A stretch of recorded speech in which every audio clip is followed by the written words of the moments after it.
Welcome to the Three Martini Lunch. Grab a stool next to Greg Corombos of Radio America and Jim Garrity of National Review. Three Martinis coming up.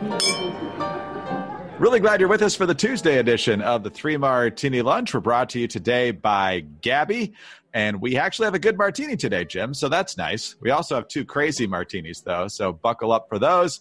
Jim, let's start with the good, and if this hadn't happened, it would have been really depressing. Seattle's got a lot of problems, but having Jenny Durkan as the mayor isn't going to be one of them fairly soon.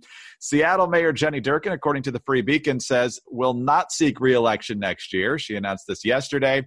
She said she made the decision to focus on fighting the coronavirus pandemic instead of campaigning.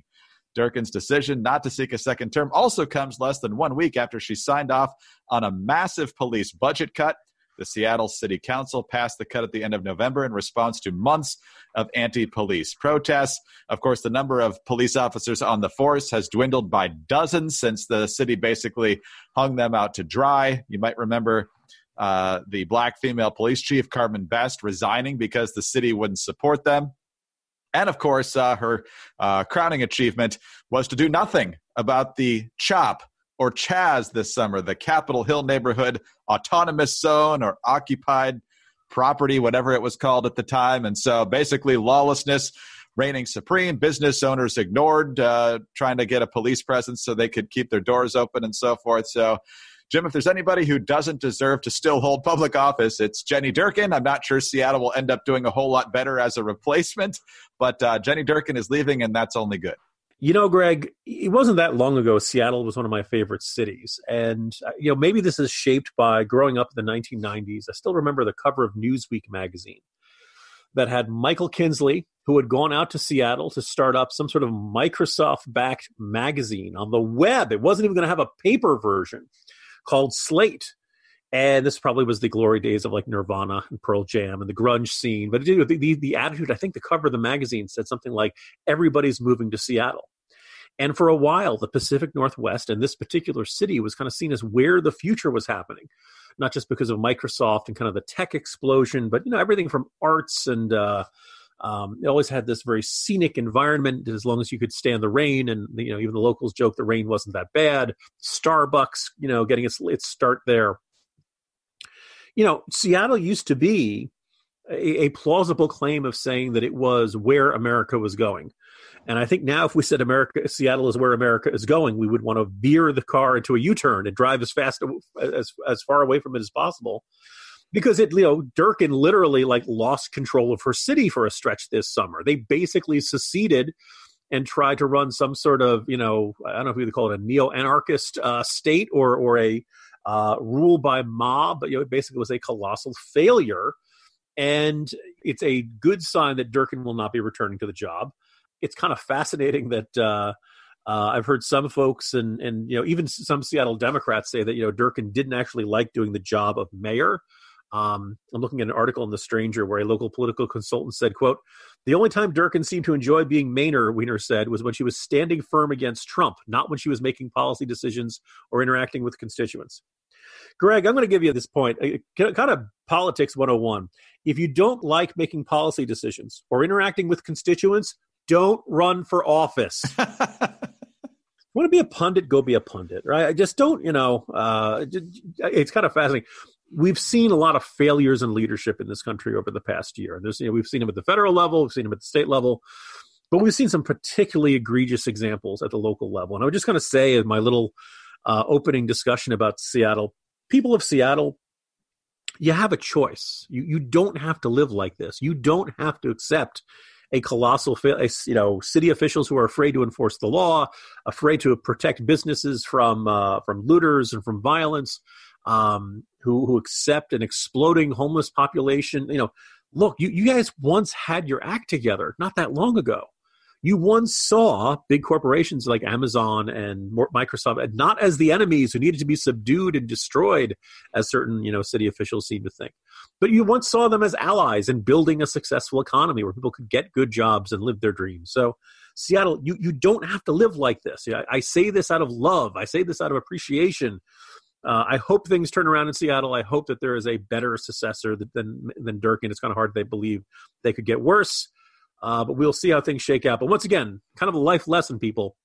If you want to be a mayor, be ready to make policy decisions and interact with constituents, because that's kind of the job.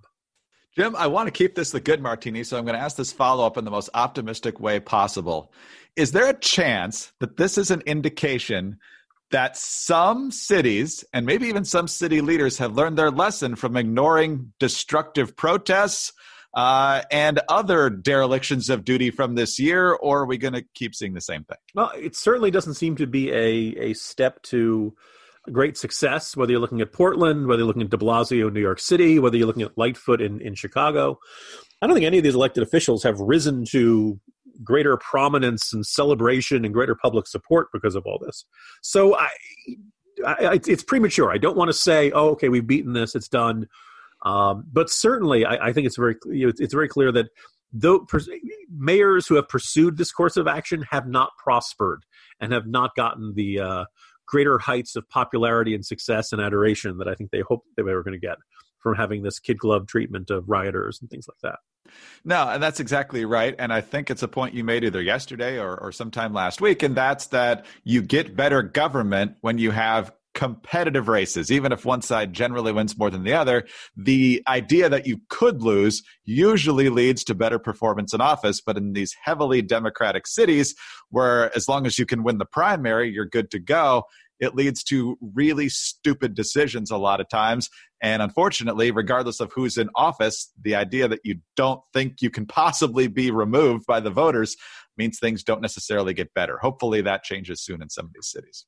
All right, let's talk about other good news, and that is Gabby. Look, you're doing a lot of shopping these days, a lot of it online. Your eyes are probably glazing over. The last thing you need to do is spend a lot of hours figuring out whether you can save any money on your car insurance or your homeowner's insurance. Well, the good news is you don't have to because Gabby does all the work for you in just a few minutes. And get this, Gabby customers save $961 per year on average. Gabby takes the pain out of shopping for insurance by giving you an apples-to-apples comparison of your current coverage with 40 of the top insurance providers like Progressive, Nationwide, and Travelers. You just link your current insurance account, and in just minutes, you'll be able to see quotes for the exact same coverage that you currently have. You know, like Greg mentioned earlier, Gabby customers save $961 per year on average. I bet that would be nice to have in your pocket every year. And if they can't find you savings, they'll let you know so that you can relax knowing that you have the best rate out there. And they will never sell your information, so you'll never have to deal with annoying spam or robocalls from them. Yeah, as long as Congress can't get its act together on COVID relief, that $961 will come in pretty handy. But the truth of the speed of this is what I really want to point out here as well. In addition to the money you can save, there is about 10 quick prompts here. You just pump in information that you already know, your address, your age, your zip code, and things like that. Eventually, you link to your current insurance account, and it compares everything you can get from other companies for the exact same coverage, and you can see how much you save. And if you can't save a whole lot and you're happy with what you've got and it's still a good deal, that's good to know as well. So the bottom line is, though, you're probably overpaying on car and homeowners insurance. See how much Gabby can save you. It's totally free to check, and there's no obligation. Just go to Gabby.com/martini, GABI.com/martini, Gabby.com/martini. All right, Jim, let's hop in the Wayback Machine all the way back to the Friday after Thanksgiving, when one of the gifts I gave, I think, was gift certificates or something like that for people traveling to Iowa and New Hampshire getting ready to run in 2024. And we both groaned that it was way too early to even think about that. And even, early 2023 seemed way too soon. Well, guess what? The early stages are already being set for this campaign. We've talked about how Tom Cotton has done some things. Rick Scott's done a few things. Maryland Governor Larry Hogan is out with a new video. He's also out with what appears to be a new PAC called An America United. And he's got this very Reagan-esque video that goes along with it that talks about bringing America together and all sorts of other beautiful platitudes that you do this far in front of a campaign, so you don't have to get specific and lose a lot of support. Here's a little snippet from the video. I, for one, refuse to give in and accept that anger has taken the place of the common good. I refuse to give up and accept that the best days of the GOP and of America are a thing of the past. I come from the get to work and get things done school of politics, and I'll work with anyone who wants to do the people's business. I still believe that the party of Lincoln and Reagan is the last best hope for our nation. So, Jim, I can hear your sigh, even though your mic was muted during the video there. We're already talking about potential candidates for 2024, and the 2020 elections still haven't been resolved in some cases. So what do you make of Larry Hogan not just really dipping his toe in the water here? I think this is a pretty overt statement that he's jumping in cannonball style in 2024. And he will probably, actually, I would say he'd fly about as well as a cannonball, except cannonballs actually do fly for a while. So maybe he'll say he'll sink like a cannonball tossed to the pool. Maybe he's looking at the John Delaney strategy of the past cycle.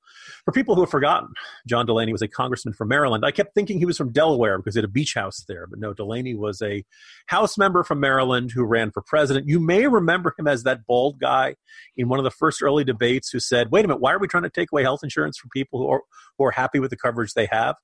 And then getting scolded by Elizabeth Warren for not being ambitious enough. John Delaney is a real human being and he exists, people. I know there's a lot of people who think he's mythical, that he's probably polling a little bit below Irving Schmidlap. But no, he was a real guy. And he started running way back in early 2017. It didn't do him any good. Now, Larry Hogan is better known than John Delaney is. I actually kind of like Larry Hogan, at least as far as Maryland governors go. But he basically, I think he may have thought about running for president in 2024 and running in the aftermath of Trump losing in a landslide. Now, Trump is losing the popular vote by a sizable margin. But he came within, 2% or so in a couple of states that could have above 270 electoral votes. And so this wasn't the sweeping coast-to-coast, top-to-bottom rebuke of Trump that I think Hogan would have found a better or more advantageous environment to be running in as the as a quote unquote moderate Republican. I don't know if Larry Hogan is that extraordinarily moderate or whether it's just a matter of, look, he's got a very Democratic state with a very Democratic state legislature. He managed to win in 2014 running against tax increases. He managed to win re-election. In the middle of all that, he was diagnosed with cancer and managed to beat that. And I think we should all be, happy about that. I don't think he's a bad governor, but I don't think he's certainly he's not what the Republican Party is clamoring for at this exact second. And I'm not sure what the party is going to be looking for from, let's say, late 2022, early 2023, when most campaigns will really start to assemble. By the end of 2023, it'll really be the decision. God knows what the situation in the country is going to be like then. We may not even have a President Biden by then. It might be President Kamala Harris. It could be a very different set of circumstances. But I just have a hard time seeing a scenario in which the Republican Party is just yearning for somebody like Larry Hogan. I don't think he's quite as bad as John Kasich. That's not a high bar to clear. The John Huntsman, the John McCain, consultant John Weaver type guy. But, if Larry Hogan isn't the Lincoln Project, he's not that far from it. He's pretty explicitly anti-Trump. He has not tried to move very much on abortion laws in his state. That's, to do so, I think probably would be political suicide in the state of Maryland, but that's not really where most of the Republican Party is. And I don't know if Larry Hogan has much of a populist, bone in his body. I think he's kind of he like it or not, he is going to be perceived as the establishment. He can try to adjust that image a bit between now and when he actually starts running, but I just don't see a lot of fertile fields for what he wants to plant here. And the other complication is, dude, it's December 8th, 2020. Give us a break. Let us relax. Let us stop thinking about presidential campaigns, because I think the Delaney experience shows you getting in really early doesn't necessarily help you that well. And for that matter, the Deval Patrick experience should teach you getting in really, really late doesn't really do that much good either. That's exactly right. Is it a Maryland thing? Because, Delaney was a Maryland congressman. He gets in the late spring, early summer of 2017. Let's be sure that that's clear. And now you got Larry Hogan clearly making waves here before we even have a change of administration. So my guess is, Jim, that we're going to have the next Maryland presidential candidate for the following cycle announce their 2028 bid before Election Day in 2024. Is that where we're headed here? Could very well be. And just, the other thing I'm kind of thinking about as I think through what I know of Larry Hogan, I wrote an article about him for the magazine a couple of years back. Look, for conservatives, he has blocked a lot of really bad ideas that came out of the Democratic-controlled Maryland state legislature. And good for him. That's what I expect a Republican governor to do in a deep blue state or something like that. He hasn't had a Republican state legislature, so he hasn't really been able to get a great deal of his agenda enacted, and that's okay. He can't control the state legislature. But I don't know if that's what you run for president on. I don't know if that's, because your first thought would be, well, what have you done as governor? And then the second thought would be, well, okay, if you don't have a lot, Donald Trump didn't have a lot of accomplishments in government when he ran, but he also had the advantage of being Donald Trump, right? 100% name ID and a personality that bursts off the stage, and all of his rallies turn until it feels like the circus is coming to town. Larry Hogan is not that. Larry Hogan, I wouldn't say, I'm not even going to say my snarky whirling dervish of raw political charisma, because I think Larry Hogan is likable, pleasant, competent, but that generally doesn't stand out. And if at this point, it's very likely one of two things will happen. Either Trump will freeze the field, and everyone will be too afraid to run against him if he chooses to run again in 2024. Or at some point between now and then, he decides he doesn't want to run in 2024, and then I think you'll have a stampede of candidates. And I just don't know how Larry Hogan stands out in that crowd. So, Governor Hogan, I wish you well, but I'm not quite sure I followed the strategy you're following here. No, and as you said, his very vocal stance on Trump is not going to help him in a primary, I think, whether Trump runs or not. I will say one thing about the Trumps, whether you like their Twitter accounts or not. There was a poll out the other day about possible Republican candidates in 2024. Again, way too early. President Trump led the pack around 35%, kind of where he was in the primary 4 years ago. Then there was Pence around 18 or 19. And then in third place was Don Jr. around, I think, 11% maybe. And then further down in the pack in the mid-single digits was Ivanka. And then Don Jr. retweets the poll and goes, wow, this is going to be an awkward Christmas dinner. It's going to be really bad is when the various Trump siblings start running attack ads against each other. Oh, man. 2024. It can wait, man. It can wait. Hey guys, it's Mock and Daisy from the Chicks on the Right, and we're excited to tell you about our podcast, the Mock and Daisy Common Sense Cast. If you've been stressed lately with the information overload on social media or just don't feel like anything in the news makes sense anymore, don't worry, because we're here to clear things up. Every week, we discuss topics like cancel culture, national crisis, what's happening to our new generations, and if you're just plain tired of people trying to tell you what to do or how to live your life, we tackle that too. Find out more by going to our website, chicksontheright.com, or start listening on the Apple Podcast app, Spotify, or your favorite podcast app. Don't forget to leave a comment or review and subscribe. All right, let's get on to our final Crazy Martini, which actually has a good ending. But let's set the stage here. This is at a mall, I believe in Illinois, since the family's from Illinois. So the mom brings the young boy to see Santa. Now, the kid can't sit on Santa's lap because of COVID. So there's this table in between Santa and the child. And the child has a very clear idea of what he wants for Christmas, but Santa, sadly, is having none of it. No guns. Nerf gun. No, not even a Nerf gun. No, if your dad wants to get it for you, that's fine, but I can't bring it to you. But what else would you like? So, Jim, the kid wants a Nerf gun. Santa says no guns. The mom says, no, a Nerf gun. Oh, no, can't bring Nerf guns either. Sorry. Maybe your dad can get you that. And the kid dissolves into tears. Jim, the good news is that this Santa has now been fired and the mall actually bought the kid a Nerf gun. But, I mean, how steeped in your politics do you have to be to flip out on a small kid who may not even be like kindergarten age when he just wants a Nerf gun? Greg, when I first heard about this story spreading on social media, my suspicion was that it was staged. It just seemed too perfect an example of people's partisan fury infecting, maybe an appropriate word choice, a circumstance in which politics should not be there.